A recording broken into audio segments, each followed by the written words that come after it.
What I love about the continued expansion of technology, particularly the introduction of AI, is that it really makes the distinction between context and content, between sort Mm. of the energy of human connection and the information that we humans use to move forward in the world. It makes that distinction, or has the capacity to make that distinction even more clear. I've always felt like that was a really important distinction. And back in the day, when you didn't even have Google to go look up stuff, it was fuzzier. Mm. What's the Mm. difference between the information and the relationship? You were talking earlier about feedback, and it really struck me that so much of feedback is about the relationship. It's about the way that it's being received, the way it's being delivered. Sure, it's really good to have real concrete pointing and real specific things to point to, but really what matters most is how the conversation's being held, how it's welcomed and received, how it's offered. And so I think that as coaching moves forward, the more clear we can get about those differences, the stronger what we have to bring as human beings will be. I love what you said earlier about, humans being more human. What does that mean? What does it mean to actually be more human? To be able to hold capacity for another person, to be able to be excited about both their challenges and their breakdowns. I think that could we please keep going deeper and deeper into that forever? Yeah. Would Yeah, totally yeah. float my boat. If you go back to when you were coming up with the idea and co-founding CTI, can you tell us about that initial spark, where the place in which that came from? Well, you have to realize that that initial spark wasn't enormous. We were sort of going to do some workshops. We thought that would be cool. Uh, we were we were of the human potential movement, Mm. and we saw people having all these experiences and then falling away from them, and we wanted to find a structure that would, make it stick. Mm. And actually, in the beginning, our focus was very much on the ma- the the material, the content. We wanted Mm. to help people manage their to-dos more effectively. What's a story you could share with us that for you is somehow reflective of those early days? Stories that sort of capture the essence of that moment and the birth of coaching. What's one that comes to mind? I'll tell you how I got involved with CTI before it was CTI. So Laura and Henry, my two co-founders, my husband now, Henry Kimsey-House, and my third co-founder who passed away in 2007, Laura Whitworth. Laura and Henry were doing this little workshop, and they invited me because I was their friend, and who else is going to come because nobody knew who they were. I had that CTI experience where I was sitting in the room and I went, oh my goodness, this is something I have longed for all my life. This is how I want to work with people. And someone just put a frame around it. I've got to be a part of this. So I took him out to a business lunch at Uno's Pizza. And I told them that they really needed me, that I knew all about business, that if they would let me be a partner, we could really grow this thing. I was really confident that in no time at all, we would be doing one workshop a month. I said this with great conviction. They were impressed. Made me a partner immediately, which I think is just hilarious and kind of cute because, Over a deep dish pizza. over a deep dish pizza.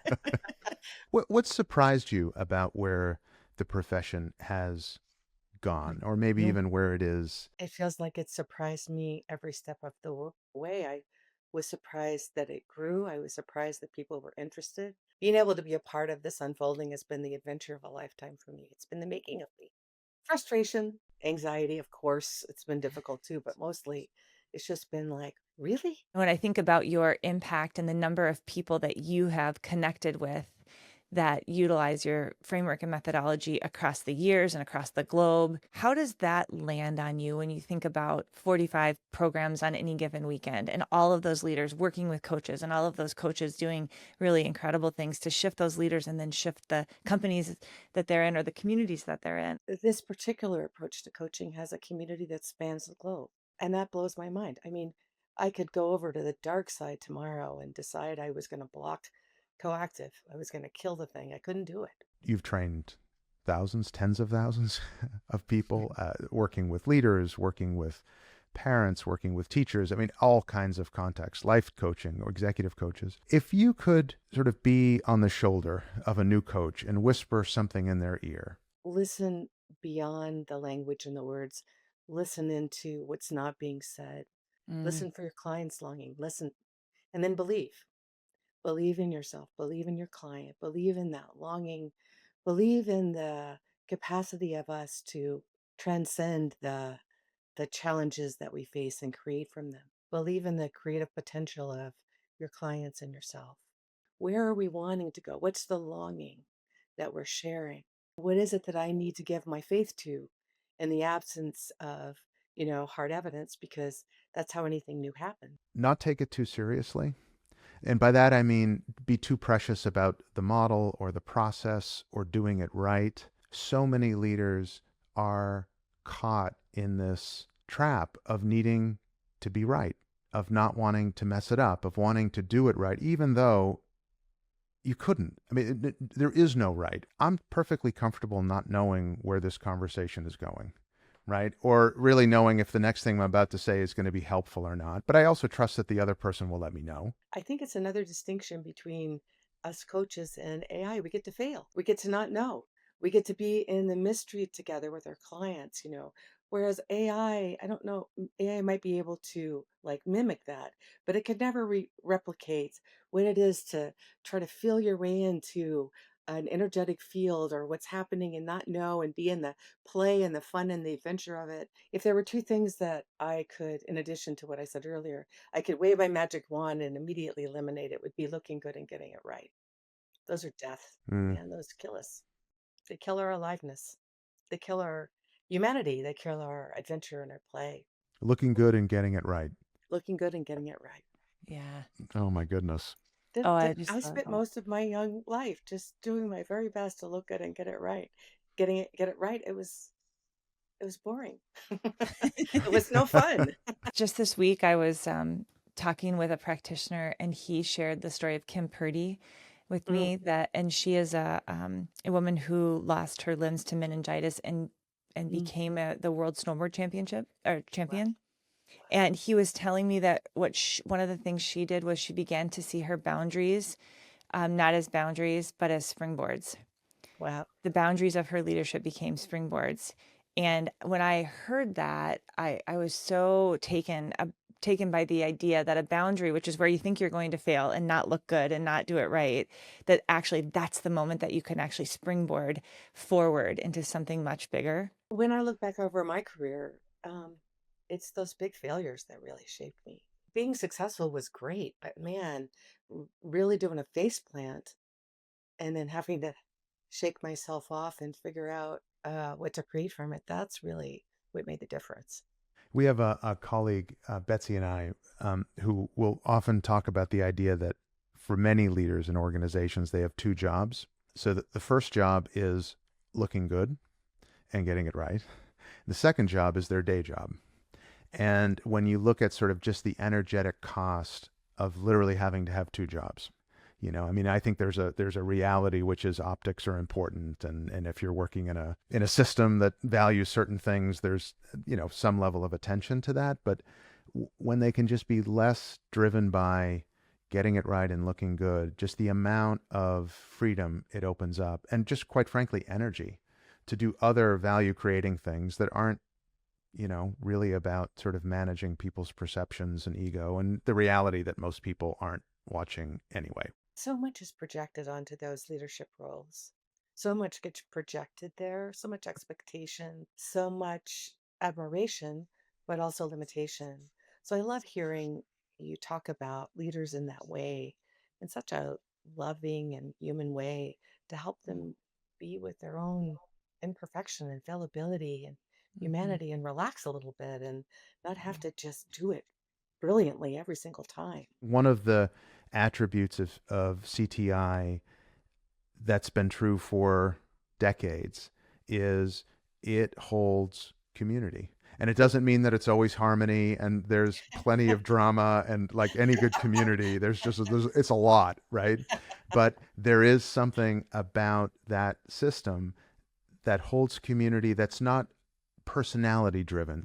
First of all, I think the distinction between alignment and agreement is important. If you all have to agree on the particulars, then things can't move forward. If you're deeply aligned around a few core principles, if you can feel a shared passion for something without having to legislate it or vote on it, I think that creates sort of the foundation. And then a very few, three, four simple agreements that everybody holds. Really, really, really simple things. And then on top of that, lots and lots of room for people to do it their own way, to come, to go, to be messy, to be human, to be real. Community, people are hard. Community's hard. It's fun and wonderful and fulfilling and delicious and challenging sometime. And if you can let all that be there and not get thrown by the drama that ensues I mean, good Lord, CTI's got the most dramatic communities in the world. People have big feelings and lots of opinions, and they don't hesitate to share their point of view. So you got to have room for all that. You've experimented with plenty of like governance structures, and my goodness, in my time of knowing CTI, I think it's been managed by all, every possible configuration of, two people, one people, committees of people. It's not about the structure. It really isn't. A community can't be too self-organizing or it won't be able to find its way. But if it's totally legislated, it can't be alive and sort of dynamic. So if you can keep it really simple, any kind of structure, and then let it sort of take flight, I think that brings the most life. We have communities of leadership. We do this leadership program that you participated in and led, actually, Paul. And we have communities of graduates, 24, a cohort of 24 people who meet together annually for years and years and years. Years ago, I had the opportunity with our team to go through the CTI leadership program, and one of the things that is really evident to me, and I just had it happen this week. So my image for me, like my vision image, is a banyan tree.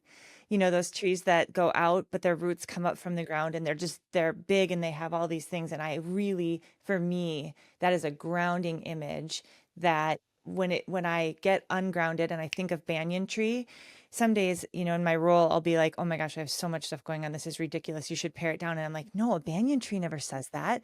Banyan tree is like, oh, cool. I'm connecting a new limb to a new root and I'm doing a new thing. So I hold that really dear to me and think about it all the time. And this week I was in a program and a leader came up to me and he had said he had gone through the CTI leadership program and he was like, so what's your image? And I was like, oh, a banyan tree. And he was like, Mm. oh, that's cool. He's like, I'm a Supreme Court justice. And I was like, oh, that's so cool. And it was such a neat connection that, I mean, we would have never otherwise had. First of all, I love the image of a banyan tree. And then I love the story. It sounds like it was playful.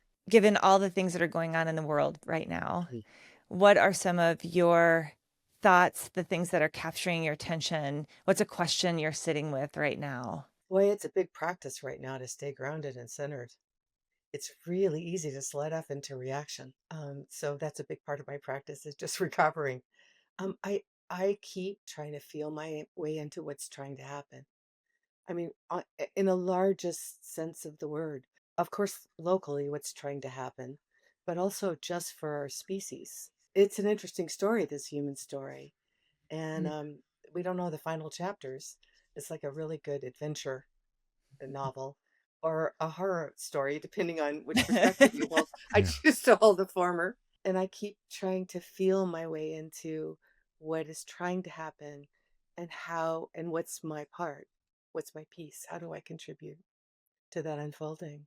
Karen, I'd love to hear a little bit about your thoughts of kind of the state of coaching, what you would say to coaches that are out there doing the work. Coaching will always be a tool for human beings to be more effective human beings together in relationship.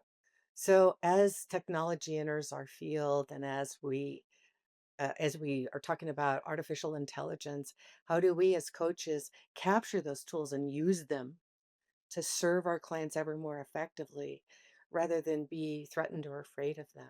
Our human to human connection matters. Now more than ever, becoming a better human matters. So now more than ever, coaching is vital and important, and the tools and the lessons of it matter more. So I would really want coaches to both believe in that and rest in that.